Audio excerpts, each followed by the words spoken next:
আসসালামু আলাইকুম রহমতুল্লাহ বরকাত জান্নাতুল ফেরদৌস। আশা করি সবাই ভালো আছেন।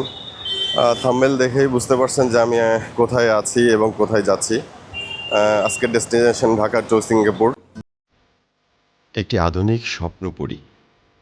এটা শুধু দেশের নামই নয়, এটা হচ্ছে শৃঙ্খলা, আধুনিকতা আর উন্নয়নের এক প্রতীক। দক্ষিণ পূর্ব এশিয়ায় অবস্থিত এই ছোট্ট দ্বীপরাষ্ট্রটি আয়তনে অনেক ছোট হলেও তার গুরুত্ব ও অবস্থান আন্তর্জাতিক পর্যায়ে বিশাল। হ্যাঁ বন্ধুরা, আমি সিঙ্গাপুরের কথাই বলছি। 1819 সালে ব্রিটিশরা সিঙ্গাপুরে বাণিজ্যিক ঘাঁটি প্রতিষ্ঠা করে। এরপর 1965 সালে এটি স্বাধীনতা লাভ করে। খুব অল্প সময়ের মধ্যেই এই দেশটি বিশ্ব দরবারে নিজের স্থান করে নেয় উন্নয়নের এক অনন্য মডেল হিসেবে। তাদের সাফল্য, নেতৃত্ব, সুশাসন এবং জনশক্তির দক্ষ ব্যবহারের কারণে সিঙ্গাপুর আজ বিশ্বের অন্যতম ধনী দেশ। সিঙ্গাপুর পরিচ্ছন্নতা এবং আইনশৃঙ্খলার দিক থেকে বিশ্বসেরা। এখানে রাস্তায় ময়লা ফেলা বা চুইংগাম খাওয়া আইনত দণ্ডনীয় অপরাধ। শহর জুড়ে গাছপালা, ছায়াঘেরা রাস্তা আর আধুনিক স্থাপত্য দেখতে পাবেন। সিঙ্গাপুরে রয়েছে উন্নত মেট্রো রেল ব্যবস্থা, এমআরটি, যা সময় মতো চলে। পরিচ্ছন্ন এবং সাশ্রয়ী ট্রেন, ট্যাক্সি সব কিছুতেই অনায়াসে ঘুরে বেড়াতে পারবেন। সিঙ্গাপুরে ঘোরার মতো জায়গার অভাব নেই। মেরিনা বে স্ট্যান্ড হোটেলের ছাদে দাঁড়িয়ে পুরো শহরের দারুণ দৃশ্য দেখতে পাবেন। গার্ডেন বাই দ্য বে, সন্ধ্যার আলো, সঙ্গীতের প্রদর্শনী দেখে মুগ্ধ না হয়ে পারবেন না। আর সন্তোষা দ্বীপ, ওটা যেন বিনোদনের রাজ্য। ইউনিভার্সাল স্টুডিওস, ফ্রেন্সারাল কো ওয়াটার পার্ক, সব কিছুই এক জায়গায়। National university of Singapore, নায়ান technology university, এই বিশ্ববিদ্যালয়গুলো বিশ্বের সেরা টপ র্যাঙ্কে। অনেক বাংলাদেশি ছাত্রছাত্রীর স্বপ্ন থাকে এখানে লেখাপড়া করা। এখানকার শিক্ষা ব্যবস্থা খুবই কঠোর কিন্তু মানসম্মত। সিঙ্গাপুরে বসবাসকারী মানুষরা বিভিন্ন জাতিগোষ্ঠী, মূলত চাইনিজ, মালয়, ভারতীয়, ইউরোপিয়ানরা এখানে বাস করে। তাই একে বলা হয় মাল্টিকালচারাল সমাজ।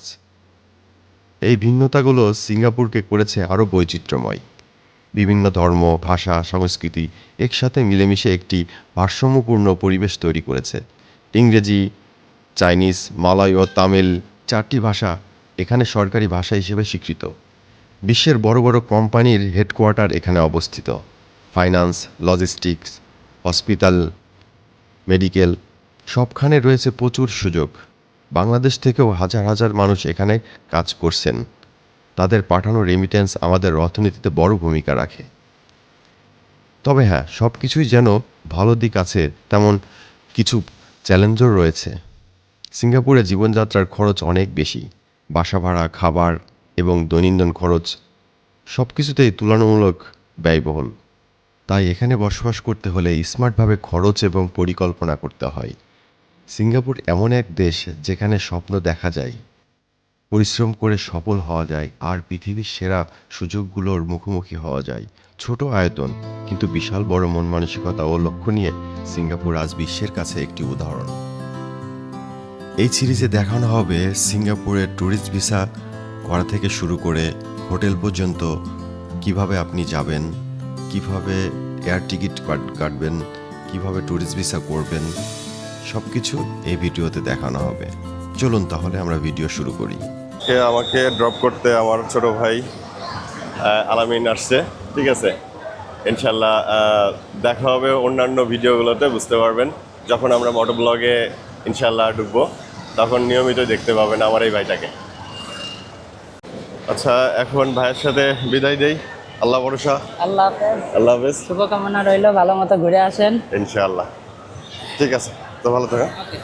যদি কখনো কোনো সময় কোনো প্রবলেমে পড়েন, এখানে বিভিন্ন ধরনের হেল্প ডেস্ক আছে এক একটা জায়গায়। ইনশাল্লাহ আপনারাও এখানে গেলে পরেই যে ধরনের প্রবলেমে আপনারা পড়বেন, এই প্রবলেমটা বললে পরে তারা সমস্যাটা সমাধান করে দেয়।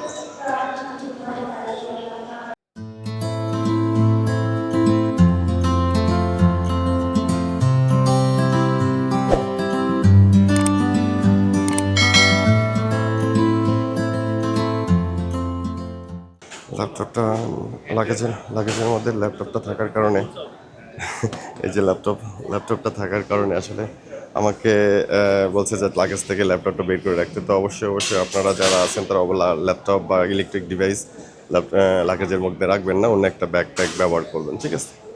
তো এখন বোর্ডিং শেষ করে এখন ইমিগ্রেশনের মধ্যে ঢুকবো। হচ্ছে কি ইমিগ্রেশনের গেট, ঠিক আছে? ইমিগ্রেশনের মধ্যে ঢুকবো। ওকে, ঠিক আছে, আমরা যাই, সামনের দিকে যাই।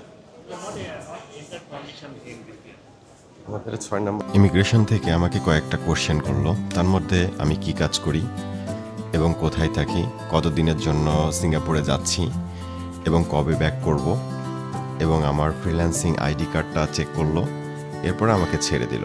একজন আছে। ওকে, হ্যাঁ, হাই। ওকে, হ্যাঁ,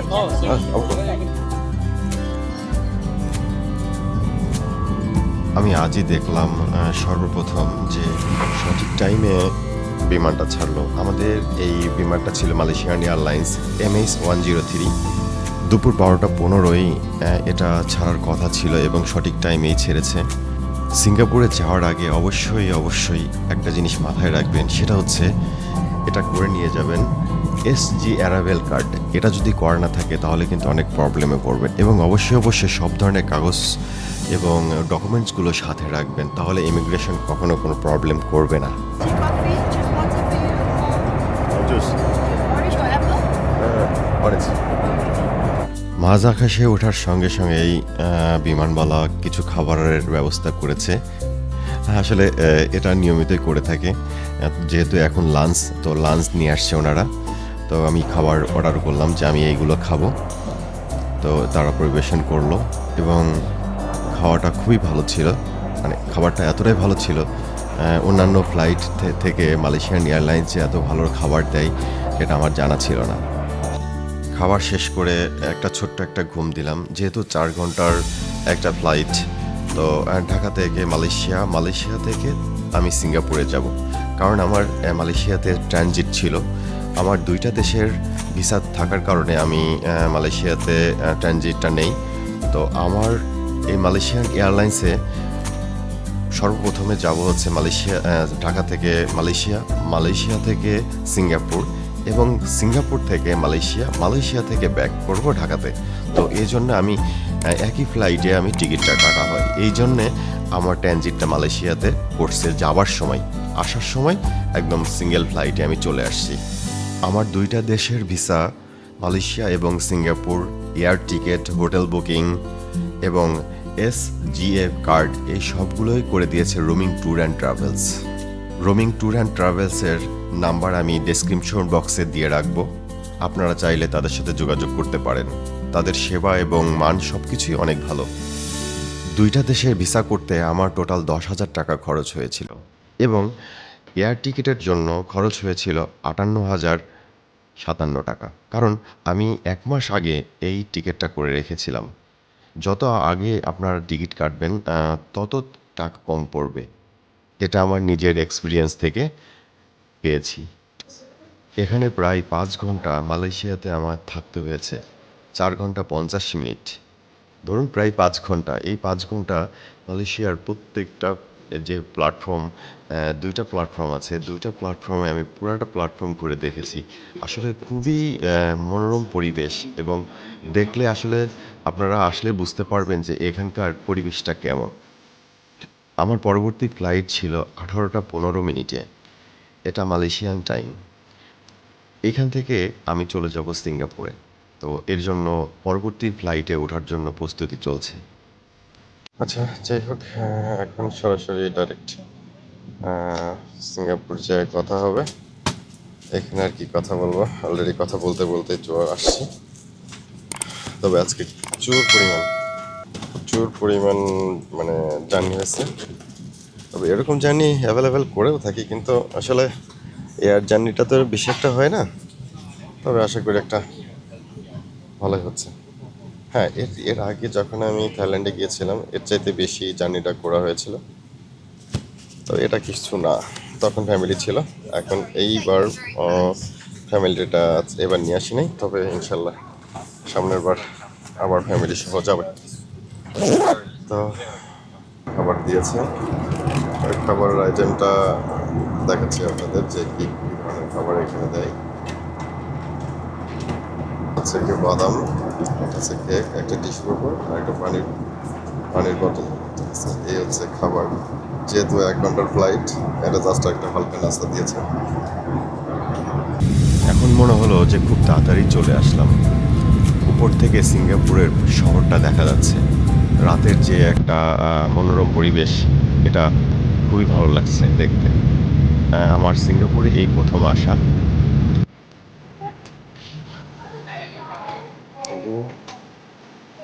বের হয়ে যাচ্ছে। Thank you, bye by.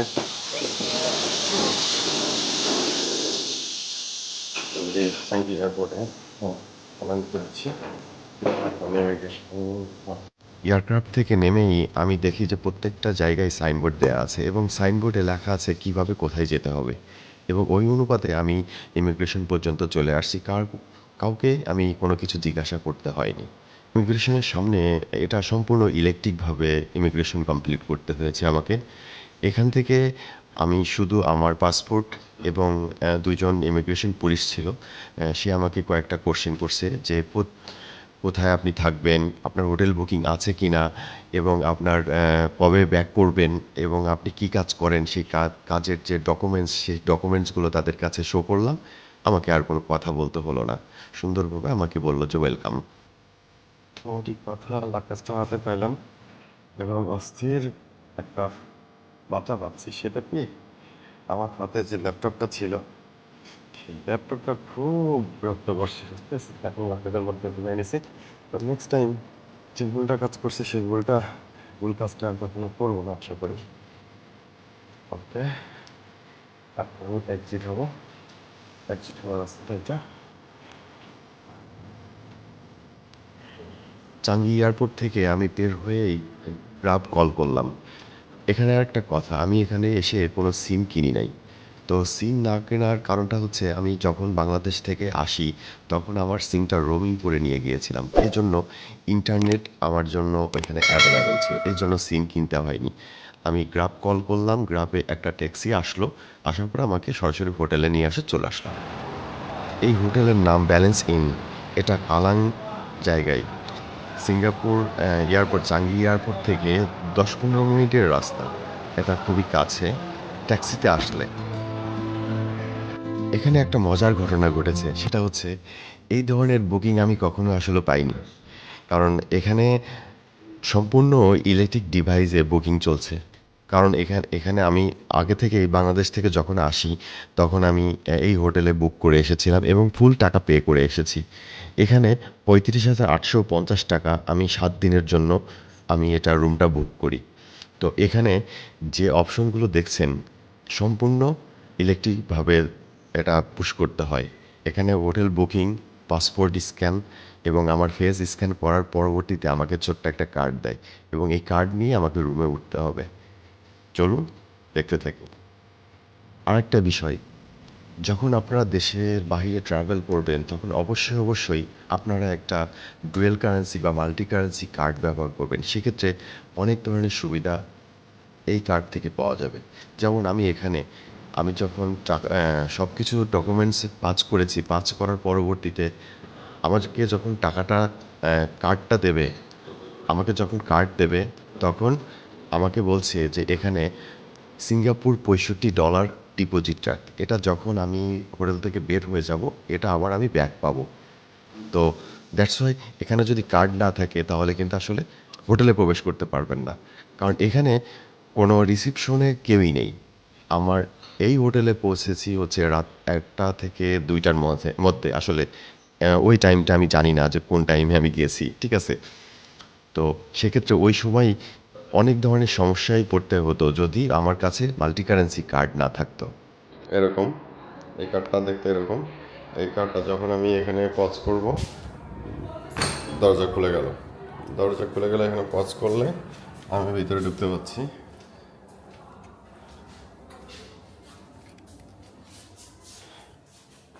এখানে যেহেতু আমি সিঙ্গেল, সেক্ষেত্রে আমি একটাই রুম, এইখানে রুম, এই যে এইটা রুম, এই লাস্টের রুম দেখুন, এখানে কমন বাথরুম ব্যবহার করতে হয়, সেজন্য আমাকে কমন বাথরুমটা দেখাই। সিঙ্গাপুর আসলে অনেক এক্সপেন্সিভ একটা কান্ট্রি, এখানে অনেক টাকা আসলে রুম ভাড়া। তো আমি একটু যাচাই বাছাই করে একটা রুমটা সিলেক্ট করছি। এটা হচ্ছে ওয়াশরুম, এখানে হচ্ছে আপনার বেসিং, আর এই হচ্ছে ওয়াশরুমগুলা। ওয়াশরুম কমন ওয়াশরুম হলেও মোটামুটি খুব ভালো। এই হচ্ছে ওয়াশরুম এবং গোসলখানা দুটোই একই রকম, একই জায়গায়। আপনি যদি শাওয়ার করতে চান এখানে সব কিছুই আছে কম বেশি। এরকম এইখানে মাত্র চারটা, দুইটা হচ্ছে গোসলখানা প্লাস হচ্ছে কি বাথরুম, আর দুইটা এক্সট্রা হচ্ছে কি বাথরুম। আর আপনি যদি রেস্ট নিতে চান, রেস্ট রুমটা এটা, আপনি এখানে খাওয়া দাওয়া করতে পারেন। এই হচ্ছে সব কিছু, এখানে খাওয়া দাওয়া করতে চাইলে খাওয়া দাওয়া করতে পারেন। চলুন এখন আমার রুমের মধ্যে যাই। এটা হচ্ছে আমার রুমটা হচ্ছে 393, একটু দোতলায় উঠতে হচ্ছে। জায়গাটা খুবই স্বল্পতা, খুবই ছোট্ট একটা জায়গার মধ্যে।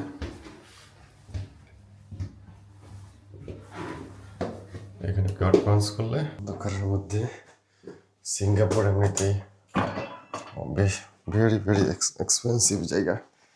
এই হচ্ছে রুম। তো ইনশাল্লাহ দেখাচ্ছি সব কিছু। ওয়েট, এই হচ্ছে বেড,